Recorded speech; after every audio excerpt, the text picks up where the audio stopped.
श्रीमन्महागणाधिपतये नमः। श्रीलक्ष्मीनारायणाभ्यां नमः। श्री सीतारामचन्द्राभ्यां नमः। श्री सद्गुरुचरणकमलेभ्यो नमः। आपदामपहर्तारं दातारं सर्वसम्पदां लोकाभिरामं श्रीरामं भूयो भूयो नमाम्यहम्। भर्जनं भवबीजानामर्जनं सुखसम्पदां तर्जनं यमदूतानां श्रीराम रामेति गर्जनम्। तद्विष्णोः परमं पदं सदा पश्यन्ति सूरयः दिवीव चक्षुषा ततम्।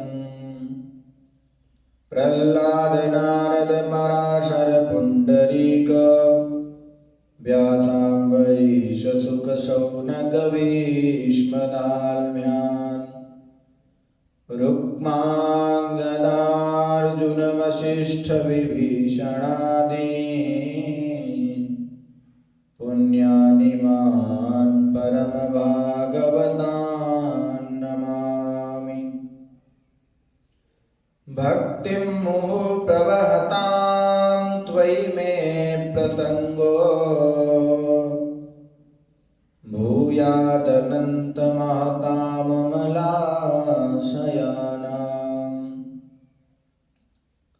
येनाञ्जसोल्बणमुरव्यसनं भवाब्धिं नेष्ये भवद्गुणकथामृतपानमत्ताम्। भक्ति भक्त भगवंत गुरु चतुर्नाम वपुएक तिनके पद वंदन किए नाशत विघ्न अनेक। बोले श्री सीतारामचंद्र भगवान की जय। श्रीमद्भागवत महापुराण की जय। श्री कृष्णचंद्र भगवान की जय। परात्पर अखिलेश्वर अकारण करुणावरुणालय भक्तवांछा कल्पतरु हम सभी के हृदयस्थ इस संसार के कड़कड़ में व्याप्त चर अचर स्थूल सूक्ष्म से हर जगह हर स्थान पर नित्य निरंतर सदा सर्वदा जिनकी व्याप्ति रहती है ऐसे परमपिता परमात्मा के श्री चरणों में कोटिशा प्रणाम। श्री सद्गुरुदेव भगवान के चरणों में बारंबार नमन। समुपस्थित हम सभी को गीता जैसे महान ग्रंथ का अध्ययन कराने वाले पूज्य गुरु जी के चरणों में बारंबार प्रणाम। समक्ष विराजमान आप सभी भगवत रसिक भक्तों के हृदय स्थित विराजमान उन परमपिता परमात्मा को नमन। आइए हम सभी आज के इस प्रवचन सत्र, इसका विषय रहेगा प्रथु चरित्र, उसमें प्रवेश करेंगे। उससे पूर्व आइए हम सभी अपने मन और वाणी को पवित्र करने के लिए भगवान नाम संकीर्तन करते हैं। सीताराम सीताराम सीताराम जय सीताराम। सीताराम सीताराम सीताराम जय सीताराम। सीताराम सीताराम सीताराम जय सीताराम। सीताराम सीताराम सीताराम जय सीताराम। मंगल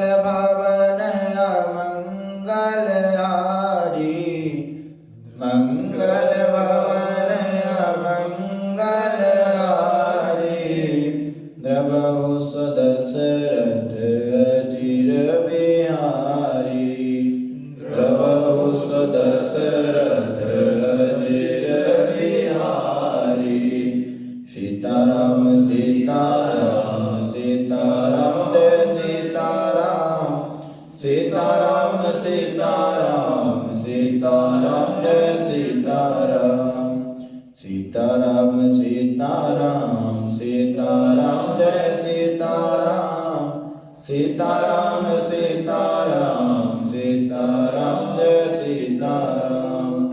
सिया राममय सब जग जानी, सिया राममय सब जग जानी। करहूँ प्रणाम जोरि जोग पानी, करहूँ प्रणाम जोरि जोग पानी। सीताराम सीताराम सीताराम जय सीताराम, सीताराम सीताराम सीताराम जय सीताराम। सीताराम सीताराम सीताराम जय सीताराम, सीताराम सीताराम सीताराम जय सीताराम। सीताराम सीताराम सीताराम जय सीताराम। बोले सीतारामचंद्र भगवान की जय। ध्रुव सगलानि जप्यो हरि नामो, पायो अचल अनुपम ठाऊं। ध्रुव के अंदर अपनी कुमाता के कारण या भगवत प्रेरणा के कारण जो ग्लानि आई, उसके कारण उन्होंने भगवान नाम संकीर्तन किया, भगवान का स्मरण किया और उसके बाद पायो अचल अनुपम ठाऊं।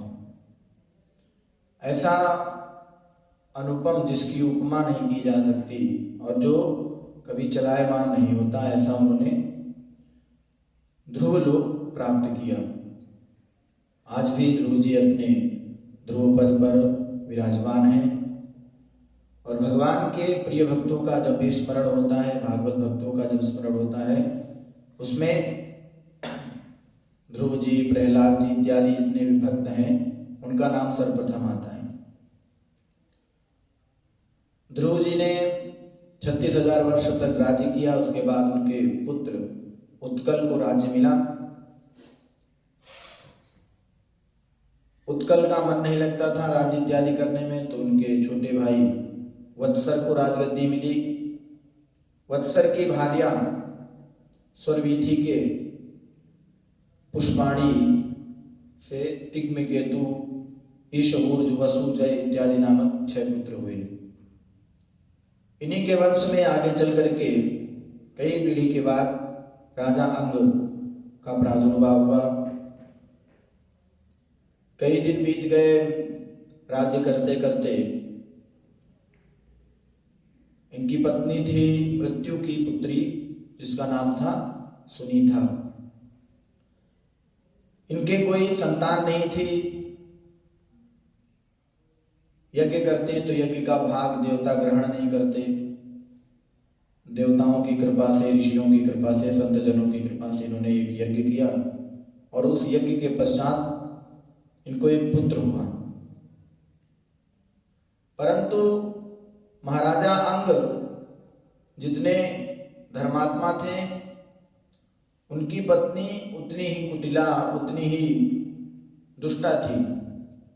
क्योंकि मृत्यु की पुत्री कैसी होगी? जैसा पिता का स्वभाव, उस स्वभाव पर ना जा करके अंग अपनी माता के संस्कार पर चला गया और उनकी पत्नी जो थी बड़े दुष्ट विचारों वाली थी। पुत्र भी उनका दुष्ट निकला। इसलिए कहा जाता है कि पिता के अच्छे होने से, धर्मात्मा होने से ये बात नहीं कही जा सकती कि उनका पुत्र ही धर्मात्मा ही होगा, अथवा पिता क्रूर हो, निर्दयी हो, तब भी ये बात नहीं कहा जा सकता कि उनका जो पुत्र होगा वो क्रूर या निर्दयी होगा। 2 उदाहरण आप देख लीजिए। महाराज अंग इतने धर्मात्मा, उनका पुत्र जो था इतना निर्दयी हुआ, दुष्ट हुआ, क्रूर हुआ। दूसरा उदाहरण हिरण्यकशिपु, इतना क्रूर, इतना निर्दयी, इतना नास्तिक, लेकिन उनके पुत्र कौन हुआ? जो भगवान के भागवत भक्तों में सर्वप्रथम आता है। वह जो अंग के जो बेटा था वेन, वो इतना दुष्ट हुआ कि वो खेलते खेलते बच्चों को मारता, और यहाँ तक कि ऐसा लिखा किसी के घर में आग लगा देता और छोटे छोटे बच्चों को पकड़ करके कुएं में ढकेल देता। पूरा धुंधुकारी वाला उसके अंदर उतरा हुआ था। अब महाराज अंग के पास प्रजा अपनी शिकायत लेकर के आती कि महाराज, राजकुमार को तो रक्षक होना चाहिए और ये भक्षक बना हुआ है, हम सभी को परेशान करता है, यातना देता है, पीड़ा देता है। राजा अंग ने अपने बेटे को बुलाया और डांटा कि तुम्हें शोभा नहीं देता, ये सब मत करो। परंतु सुनीता ने, उसकी माँ ने उसका सपोर्ट कर दिया, उसकी सराहना कर दी कि राजकुमार है, इसको कौन रोक टोक सकता है। और ऐसा जब चलता रहा, धीरे धीरे महाराज अंग ने परेशान होकर के उनके अंदर वैराग्य उत्पन्न हो गया। और जब वैराग्य उत्पन्न हुआ तो वो रातों रात बिना किसी को बताए ही जंगल चले गए, वन में निकल गए और विरक्त होकर के भगवत भजन में लग गए। सभी ऋषियों ने और वहाँ के जो मंत्री इत्यादि जो थे, उन्होंने अंग राजा को ढूंढने की कोशिश की, कुछ प्रयास किया, लेकिन वो नहीं मिले। और वहाँ पर महाराज अंग ने जब आत्मचिंतन किया, भगवत भजन किया, तो उनको बड़ा ही सुंदर भगवान का दर्शन हुआ। और जब वो भगवत प्राप्ति हो गई, उनको तो बड़े प्रसन्न हुए। और फिर उन्होंने एक जो श्लोक श्रीमद् भागवत में लिखा है, कदपत्यम वरम मन्ये सदपत्याच्छुदां पदात् निर्विद्येत गृहान् मर्त्यो यत्क्लेश निवहा गृहा। उन्होंने कहा, अरे मैं तो ये समझता था कि जिसकी पत्नी, जिसके बेटे, जिसके संबंधी दुष्ट नालायक विचारों वाले हों तो वो तो बड़े दुर्भाग्यशाली होते हैं, परंतु ऐसा नहीं है। उन्होंने कहा, कदपत्यम वरम मन्ये, जो मेरी एक पुत्र जो संतान हुई, जो ये, इसको मैं श्रेष्ठ मानता हूं। क्यों? बोले, यदि ये पुत्र हमारी पत्नी ये दुष्ट नहीं होते तो आज शायद मैं भगवान के भजन को नहीं आ पाता। और भगवान को भजन को आने के लिए इनकी प्रेरणा से ही मैं आ पाया और भगवान के दर्शन हुए। तजोरे मन हरि विमुखन को संग, जिनके संग को बुद्धि उपजत, पड़त भजन में भंग, तजोरे मन हरि विमुखन को संग। जो भगवान हरि से विमुख है उनका त्याग कर देना चाहिए। इस प्रकार उन्होंने कहा कि इनके स्नेह में मैं बंध जाता, इनका पालन पोषण करने में मैं लगा रहता, सारा जीवन निकल जाता। परंतु आज अच्छा हुआ कि मेरा बेटा नालायक निकला तो मुझे घर से वैराग्य हो गया, मोह का बंधन छूट गया, भजन करने का मौका मिला। इस प्रकार सोचते सोचते उन्होंने कहा, मेरे सारे पाप दग्ध हो गए, मुझे भगवत प्राप्ति हुई। और कहा भी जाता है, संतजन कहते हैं कि हम सृष्टि नहीं बदल सकते, परंतु सत्संग श्रवण से, भगवत चिंतन से, आत्ममंथन से अपनी दृष्टि जरूर बदल सकते हैं। और यही उन्होंने किया। महाराज अंग ने अपनी दृष्टि बदल ली और उन्होंने उस कुपुत्र को भी सुपुत्र समझा कि जिसके वियोग के कारण मुझे भगवत प्राप्ति हुई। अब राजा अंग के चले जाने के बाद प्रजा में और उस राज्य में अराजकता फैल गई, क्योंकि कहा गया है, अनायका विनश्यन्ति नश्यन्ति वो नायका। यदि राष्ट्र का कोई एक राजा नहीं है तो राष्ट्र नष्ट हो जाता है। और यदि उस राष्ट्र में बहुत सारे लोग आधिपत्य जमाने का प्रयास करते हैं तो भी वो राज्य नष्ट हो जाता है। परंतु यहाँ तो कोई नायक ही नहीं है। अब बाहर के लोगों को, उनके शत्रुओं को जब ये पता लगा कि इनका राजा नहीं है, इनका नायक कोई नहीं है, तो चोरों ने, डकैतों ने वहां पर लूटपाट करना शुरू कर दिया। और तो और अब क्या हुआ कि राजा किसको बनाया जाए, इतना दुष्ट है ये, अभी तक इतने इसने कुकृत्य किए, यदि राजा बन गया तब क्या करेगा। परंतु कुछ लोगों ने ये मत दिया कि ऐसा काम करो। ऐसा कई बार देखा गया है कि जब तक माता पिता का धन रहता है, माता पिता रहते हैं, तब तक बालक उद्दंड रहता है, परंतु यदि उसके ऊपर जिम्मेदारी आ जाती है तो वो सुधर जाता है। हो सकता है वेन सुधर जाए, एक बार मौका दे के देख लो। सभी ने मत रखा ये, तो वेन को एक मौका दिया गया और उसका राज्याभिषेक कर दिया गया। और जब राज्याभिषेक किया गया, वो जब राजा बन गया तो सारा सब कुछ विपरीत हो गया। जो लोग ये सोचे थे कि जिम्मेदारी के कारण बदल जाएगा, परंतु वो और बदल गया। अभी तक वो केवल लोगों को मारता ही था, अब उसने भगवान की पूजा इत्यादि सब बंद करवा दी। और भेरी घोष से उसने क्या किया, न यष्टव्यम न दातव्यम न होतव्यम द्विजा क्वचित इति न्यवारयत् धर्मं भेरी घोषेण सर्वसा। कोई भी विप्र या कोई भी व्यक्ति ना तो दान करेगा, ना तो कोई यज्ञ करेगा, और ना ही कोई भगवान का पूजन करेगा।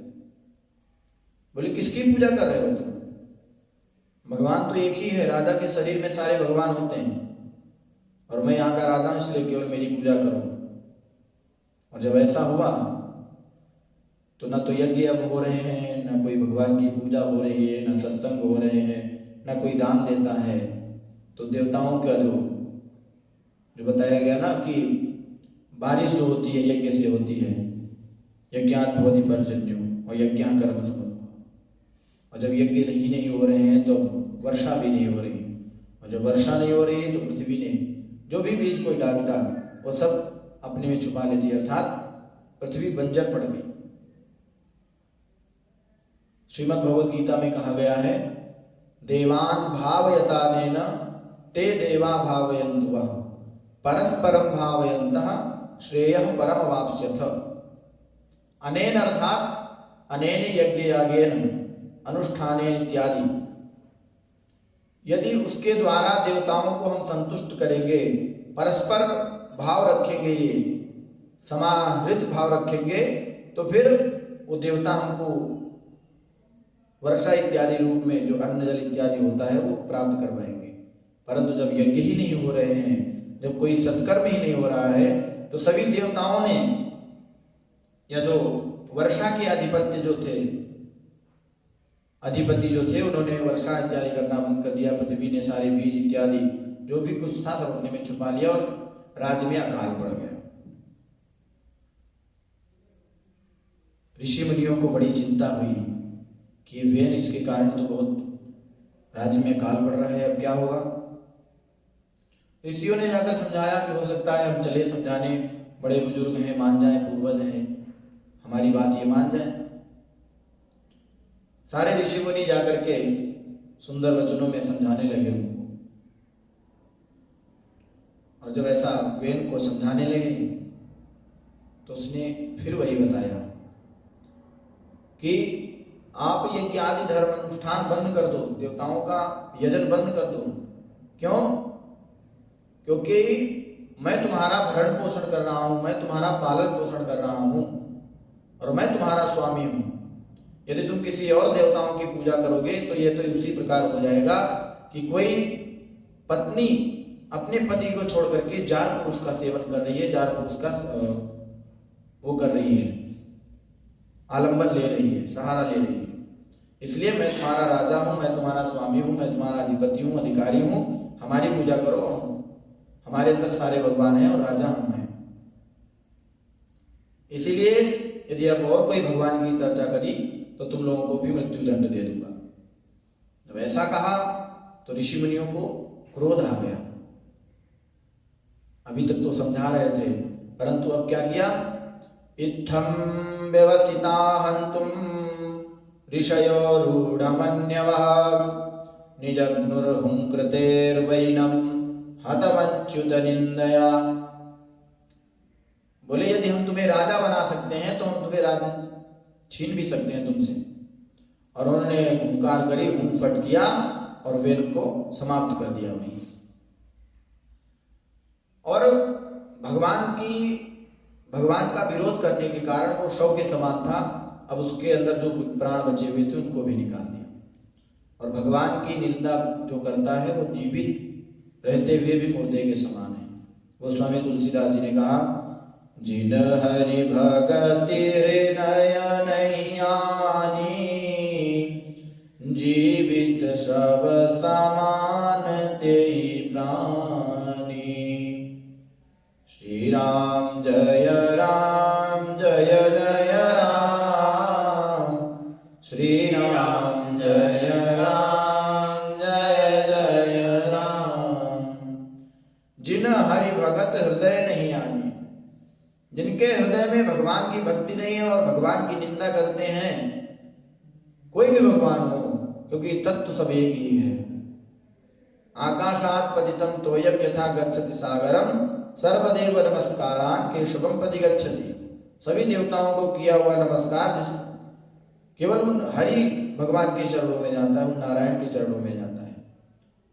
जिस प्रकार आकाश से गिरा हुआ जल जाएगा समुद्र में ही अंत में, उसी प्रकार जिसने भगवान की निंदा की वो शव के समान है। और ऐसा समझ करके उन्होंने उसका प्राणांत कर दिया। अब इसकी जो माँ थी वेन की, वो अभी जीवित थी। उसने अपने पिता से अर्थात मृत्युदेव से बहुत सारी विद्याएं सीख रखी थी। अब वो ये प्रयास कर रही है कि मैं उसको जीवित करूंगी, अगर नहीं जीवित कर पाई तो इसके शव को बचा करके रखूंगी। उसने तेल मंगाया और उस तेल में वेन के शव को रखवा लिया और उसकी रक्षा कर रही है। अब जब ये तेल में डुबा करके मंत्र आदि से उस शव की रक्षा कर रही हैं, इधर राज्य में फिर अराजकता फैलने लगी। चोर लुटेरों का प्राबल्य बढ़ गया, राज्य राजा के बिना शक्तिहीन हो गया। अब ऋषि मुनियों को फिर चिंता सताने लगी, अब क्या किया जाए। उन्होंने भगवान का ध्यान किया तो भगवान ने प्रेरणा दी कि वैदिक मंत्रों से, वैदिक प्रक्रिया से उस वेद के शव का मंथन करो और उससे जो भी हमारा अंश निकलेगा वो अब राज्य का राजा बनेगा। ऋषियों ने ये किया तो सर्वप्रथम उसके कटी भाग से नीचे शरीर का मंथन किया। तो जब मंथन किया तो उससे एक काला कलौटा बिल्कुल पुरुष उत्पन्न हुआ। बड़ा वो देखने में भयानक उसका स्वरूप। उसने प्रार्थना की ऋषियों से कि मैं क्या करूं, तो उन्होंने कहा निषीद, बैठो यही। बैठा दिया और जब बैठा दिया तो उसी से कहा जाता है कि जो उन्होंने निषीद शब्द का प्रयोग किया वो निषाद जाति उसी पुरुष से उत्पन्न हुई। और वो बैठा रहा, थोड़ी देर बैठा रहा। जब उसको कुछ नहीं समझ में आया तो वन की ओर चला गया। तस्य वंश्यास्तु नैषादा गिरि कानन गोचरा। और जो कोल, भील, किरात इत्यादि जो रहते हैं वो जंगलों में, कहा जाता है उसी का वंश है। अब ऋषियों ने भगवान से फिर प्रार्थना की कि भगवान, मंथन तो हमने किया है, परंतु वेन कम से कम राजा तो बन गया था, ये तो रुका ही नहीं, ये तो भाग गया, निकम्मा निकला। भगवान ने कहा नहीं, कोई भी संतान हो, कोई भी व्यक्ति हो, उसके शरीर में दो भाग होते हैं, एक माता का और एक पिता का। तो ये तुम्हारी ये जो वेन की जो माता का जो अधार्मिक पक्ष था नीचे का कटी भाग का, उसका मंथन करने से ये पुरुष उत्पन्न हुआ है। अब जो उनके पुत्र का जो उनके पिता का जो धार्मिक अंश है, जो ऊपर का भाग है, उसका मंथन करो। उसके दक्षिणांग से एक पुरुष और वामांग से एक स्त्री उत्पन्न होगी। जो दक्षिणांग से पुरुष उत्पन्न होगा वो मेरा अंश होगा, और जो वामांग से जो उत्पन्न होगी जो स्त्री, वो लक्ष्मी का अंश होगी। इस प्रकार जब मंथन किया उन्होंने तो दक्षिणांग से, दक्षिण की तरफ से महाराज पृथु का आविर्भाव हुआ और वामांग से महारानी अर्ची का प्रादुर्भाव हुआ। बोले पृथु भगवान की जय। अब साक्षात नारायण का स्वरूप जान करके सभी देवता, सभी ऋषि मुनि जो वहां थे, मंत्रीगण इत्यादि सब पृथु महाराज की वंदना करने लगे, प्रार्थना करने लगे, स्तुति करने लगे। तो पृथु महाराज ने मना कर दिया, देखो अभी मेरे में कोई ऐसा गुण है नहीं और आप मेरी प्रार्थना, आप मेरी स्तुति क्यों कर रहे हैं? कोई स्तुति दो ही कारणों से करता है और मैं तो अभी अनजान हूं, मैं जानता तक नहीं हूं। या तो तुम मुझे बुद्धू बनाना चाहते हो और या तो तुम्हारा कोई काम है और मुझे लगता है कि तुम्हारा कोई कार्य ही है, इसलिए तुम हमारी स्तुति कर रहे हो। इसलिए ज्यादा स्तुति के चक्कर में मत पड़ो, अपना कार्य बताओ, अपनी समस्या बताओ, उसका समाधान होगा। महाराज पृथु ने जब ऐसा कहा तो सभी ऋषियों ने और वहां के मंत्रीगणों ने अपनी समस्या बताई कि राजा के शासन काल में, राजा वेन के शासन काल में नास्तिकता फैल गई है, इसलिए प्रजा ने धर्म कर्म करना बंद कर दिया है। यज्ञ आदि बंद होने से देवताओं को हक मिलना बंद हो गया, उनका अधिकार मिलना बंद हो गया। देवताओं ने वर्षा करना भी बंद कर दी। पृथ्वी ने अपना धन जो होता है, अन्न पान आदि, वो सब छिपा लिया है। तो आप हमारे स्वामी हैं, इसलिए अब आप सर्वप्रथम पृथ्वी का दोहन करके पृथ्वी ने जो अन्न इत्यादि छिपा लिए हैं उनको निकालो। शीघ्र ही आप हमारे अन्न के लिए व्यवस्था करिए। महाराज पृथु ने जब सुना कर्म क्रंदन अपनी प्रजा का तो बड़े दुखी हुए। अंत में उन्होंने जब पता किया अन्न के अभाव का कारण, तो क्या देखा कि पृथ्वी ने स्वयं अन्न और औषधि इत्यादि को छिपा लिया है और अपनी बुद्धि से इस बात का निश्चय करके वो धनुष बाण लेकर के पृथ्वी को ढूंढने के लिए निकले और पृथ्वी के पीछे भागे जमीन और कहा, हे धरणी, तुम अपने संतान रूपी जीवों को धारण करने के कारण, उनका पोषण करने के कारण ही धरा कहलाती हो, धरणी कहलाती हो, और तुमने ऐसा क्यों किया? ये तुम्हारे बाल बच्चे हैं, इनका हक तुम खा गई। अरे ऐसी कौन माता होगी जो अपने बच्चों का हक खा जाएगी? तुम तो रत्न गर्भा हो, तुम तो वसुंधरा हो, तुम तो प्राणों को देने वाली हो, ऐसे ऐसे रत्नों को देने वाली हो, इसलिए तुम अपने अन्न इत्यादि को प्रकट करो, नहीं तो मैं तुम्हें दंड दूंगा। पृथ्वी ने अनसुनी कर दी, सुना नहीं और चली गई। अब पृथ्वी के पीछे महाराज पृथु धनुष बाण लेकर के भागे और जो पृथ्वी है वो गौ का रूप धारण करके भाग रही है। महाराज पृथु ने संबोधित किया, वसुधे त्वां वधिष्यामि मच्छासन परांमुखी। हे वसुधे त्वां वधिष्यामि, मैं तुमको चूर चूर कर दूंगा, मैं तुम्हारा वध कर दूंगा, क्योंकि मैं तुम्हें जो आदेश दे रहा हूं तुम उसके परांमुख हो रही हो, उसका विमुख हो रही हो उसके।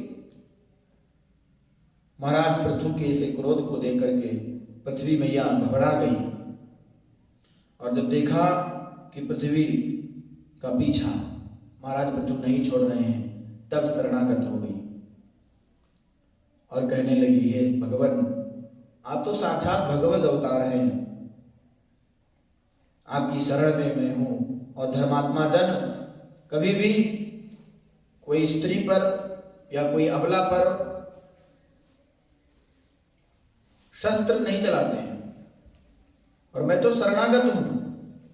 और श्रीमद् रामचरितमानस में कहा गया है, शरणागत को जे तजय नित नहीं अनुमान, तेनर पावर पाप में तिन्हीं बिलोकत हानि। अब मैं आपकी शरणागत हूं, इसलिए आप मेरा वध मत करो। पृथ्वी जी ने कहा, देखो तुम्हें प्रकट किसने किया? मेरे चरणों से प्रकट हुई और मैं अब तुम्हारा वध करके मैं दूसरी पृथ्वी बनाऊंगा जो मेरे शासन में रहे और मेरी बात माने, क्योंकि तुम तो विमुख हो रही हो। पृथ्वी ने कहा, हे परम पुरुष, आप ऐसा मत करिए, क्योंकि जब आप ही ऐसा करेंगे तो मैं किसकी शरण में जाऊंगी। आप धर्मपरायण हैं और आप हमको क्यों मारना चाहते हैं, मेरी क्या गलती है। आप अपनी बुद्धि से ये सोच लिए कि केवल पृथ्वी की गलती है और उसने अन्न इत्यादि छिपा लिया है, परंतु आपने ये सोचा कि क्यों छिपाया होगा। ना तो इस राज्य की प्रजा कोई यज्ञ कर रही है, ना तो कोई सत्कर्म कर रही है, तो मैं किस प्रकार अन्न दूं। और अन्न मैं दे भी देती, परंतु उसके लिए जल इत्यादि की भी आवश्यकता होती है। जब वर्षा ही नहीं हो रही है तो मैं अन्न कहाँ से ला कर दूं।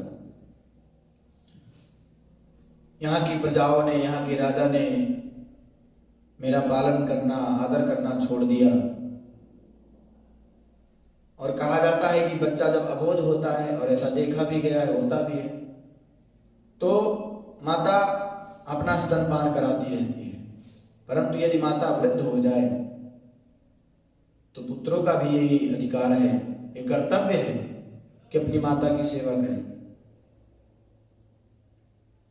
और जब वर्षा नहीं हो रही थी तो इनको सत्कर्म इत्यादि करके वर्षा करवानी चाहिए थी। फिर मैं अन्न इत्यादि अगर छुपा लेती तब कहते आप, तो क्या गलती मेरी ही है। महाराज पृथु से जब ऐसा कहा तो दोग्धारम च महाबाहो भूतानां भूत भावना, हे समस्त जीवों के रक्षक, पालन पोषण करने वाले आप भगवान, दोग्धारम च महाबाहो, आप कोई ऐसा बछड़ा लाइए और ऐसा कोई ग्वाला लाइए जो मेरे दुग्ध रूपी अमृत को निकाल करके और फिर अन्न इत्यादि का, औषधि का दोहन कर सके। क्योंकि कोई अन्न खाने वाला है, कोई घास खाने वाला है, कोई अमृत पीने वाला है, कोई कंदमूल खाने वाला है, तो इसके लिए अलग अलग बछड़े, अलग अलग वाले आपको लाने पड़ेंगे। और कहा जाता है कि जब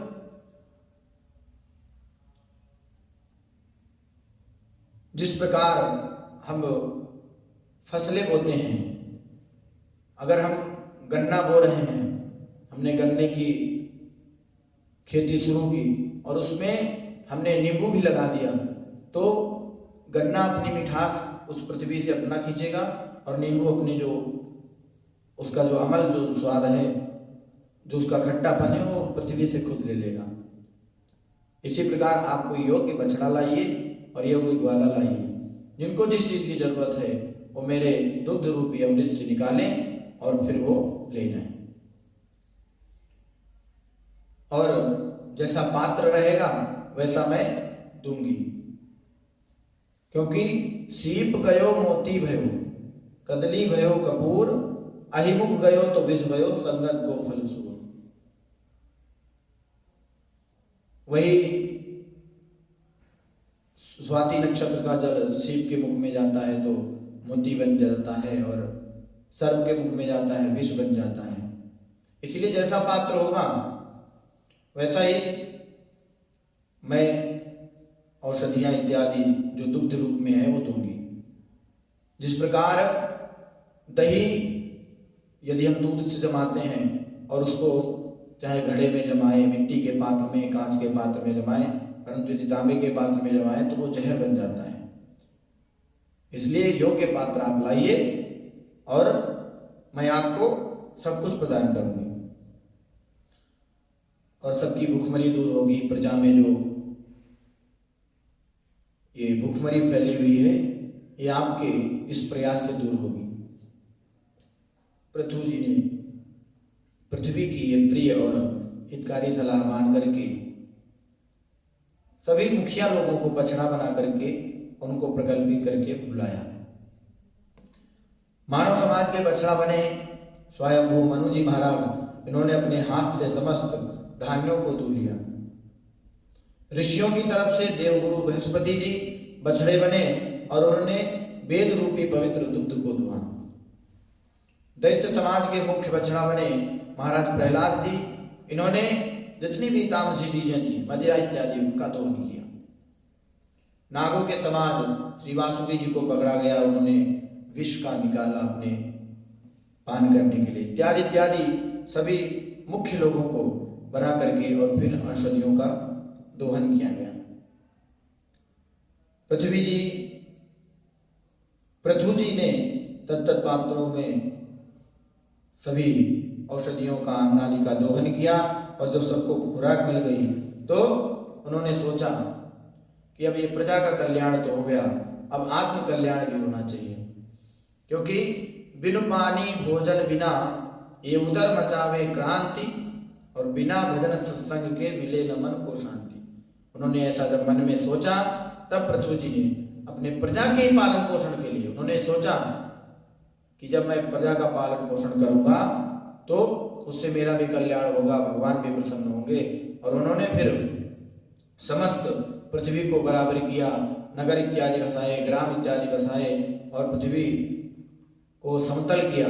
पृथु जी ने जगह जगह गांव-गांव में जाकर के धर्म का, कर्तव्य का, क्या करना चाहिए क्या नहीं करना चाहिए, क्या शास्त्र नियत है क्या शास्त्र में नहीं लिखा है, वो सब बताया। और जैसे राम जी ने सारी प्रजा को उपदेश दिया था वैसे पृथु जी ने अपनी प्रजा को उपदेश दिया।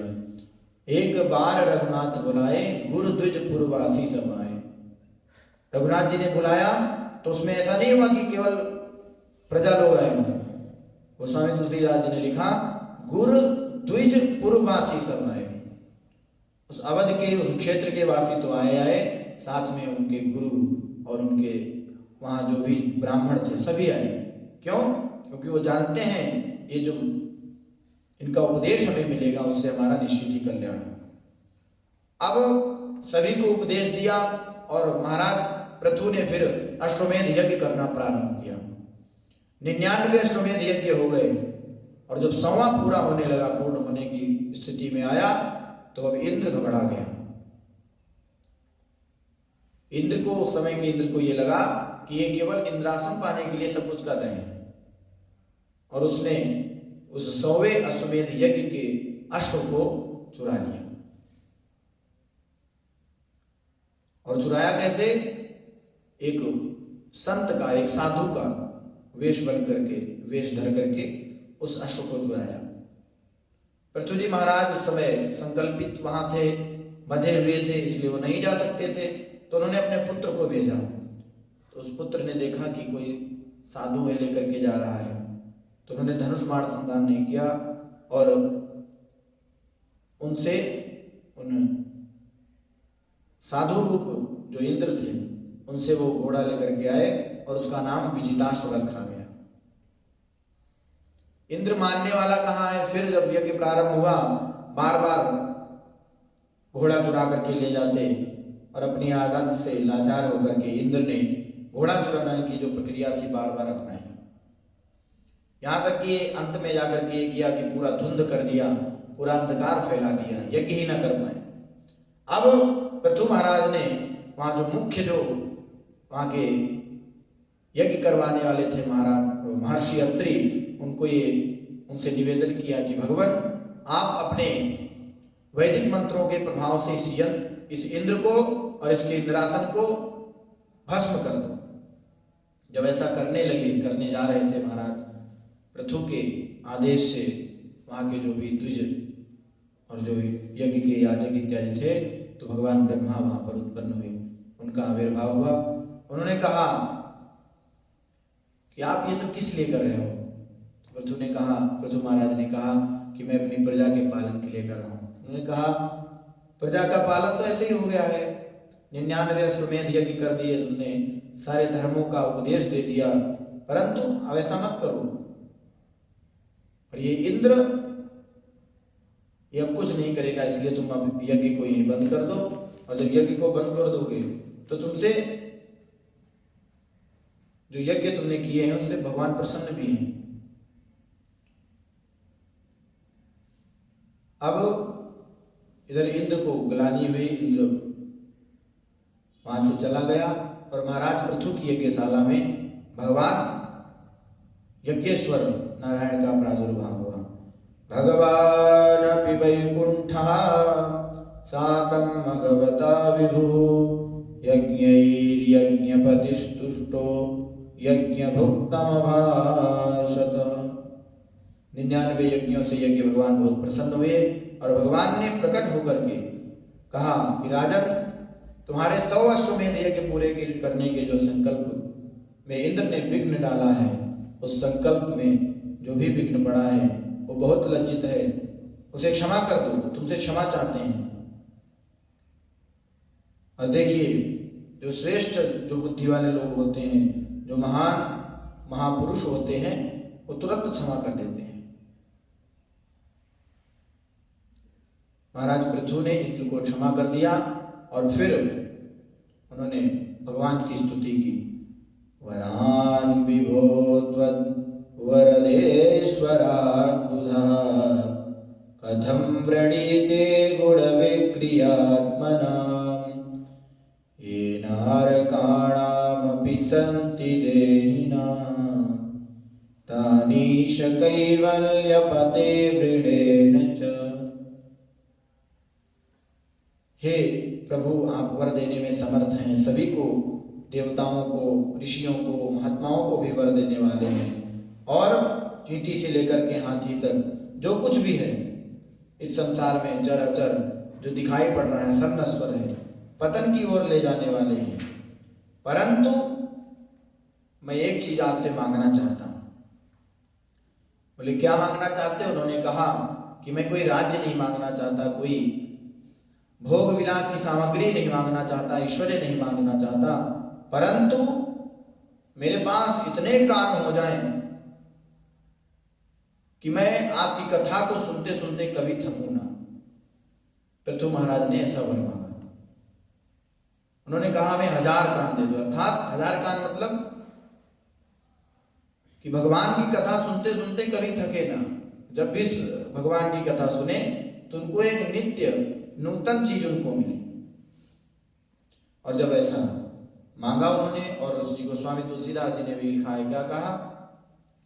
जिनके श्रवण समुद्र समाना कथा तुम्हारी सुभग सरिनाना भरहि निरंतर होई न पूरे तिनके तुम कहूँ ग्रहरूरे। जिनके श्रवण समुद्र समाना, जिस प्रकार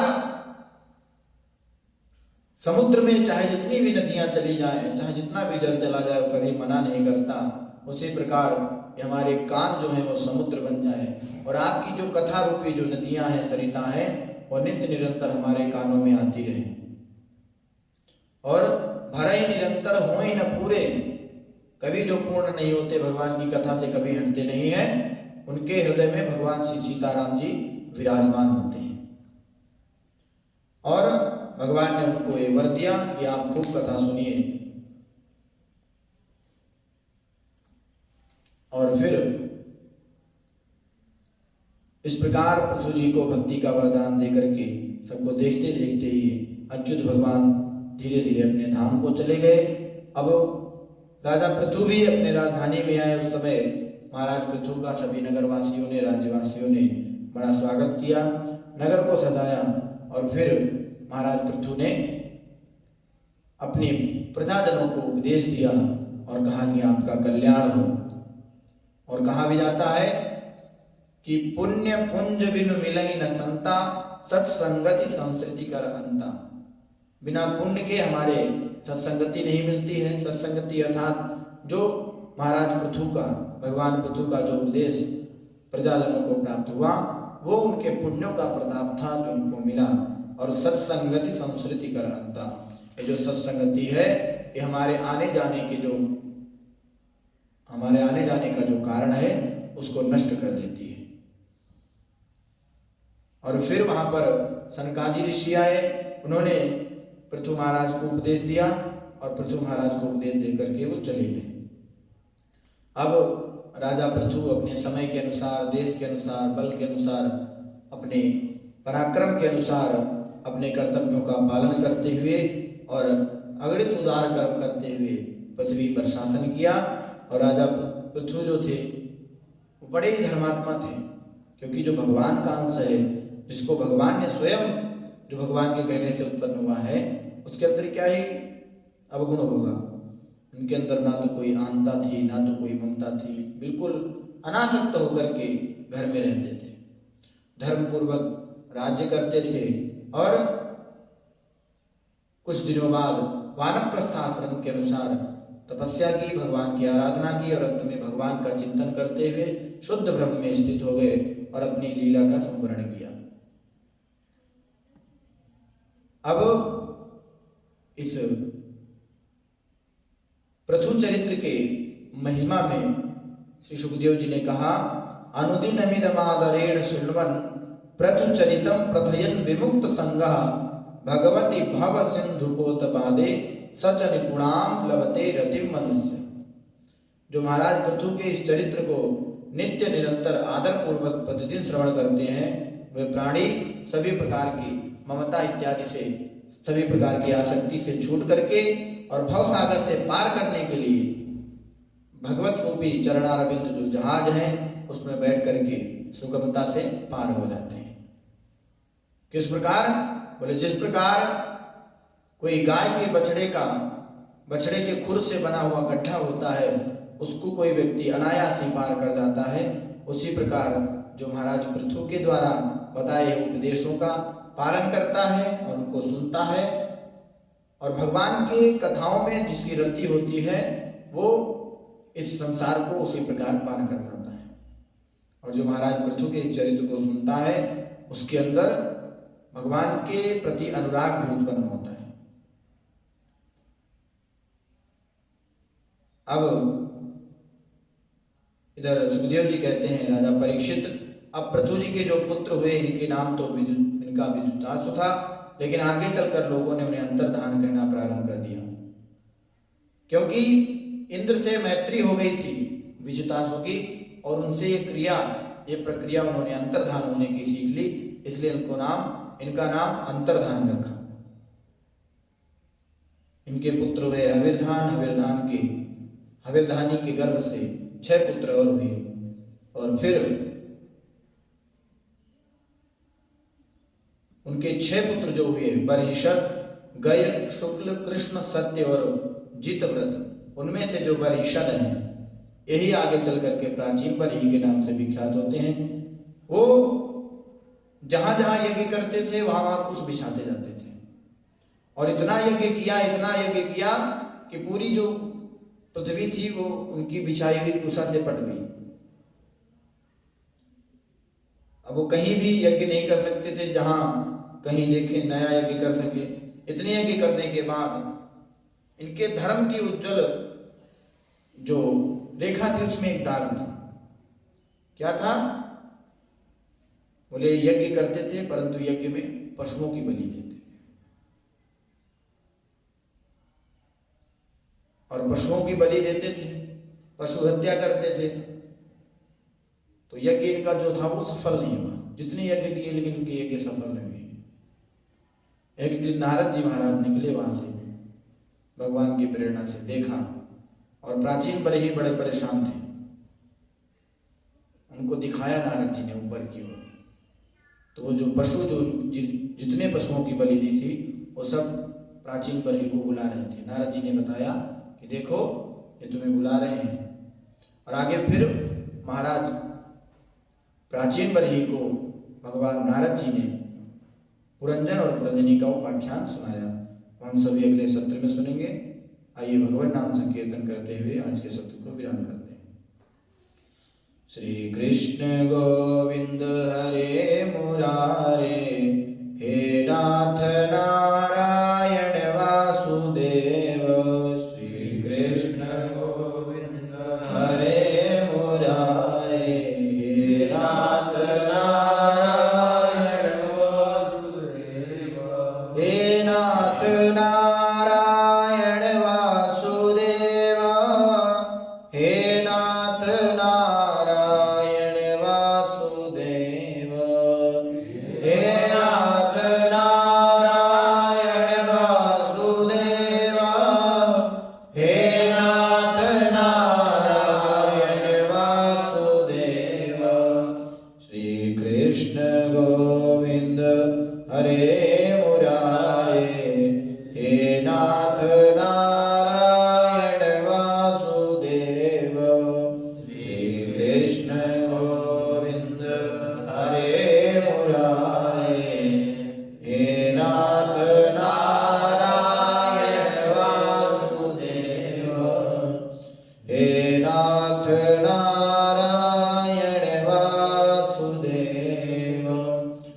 श्रीमद्भागवत महापुराण की जय हो। श्री कृष्णचंद्र भगवान की जय हो। श्री सीतारामचंद्र भगवान की जय हो। सत्य सनातन धर्म की जय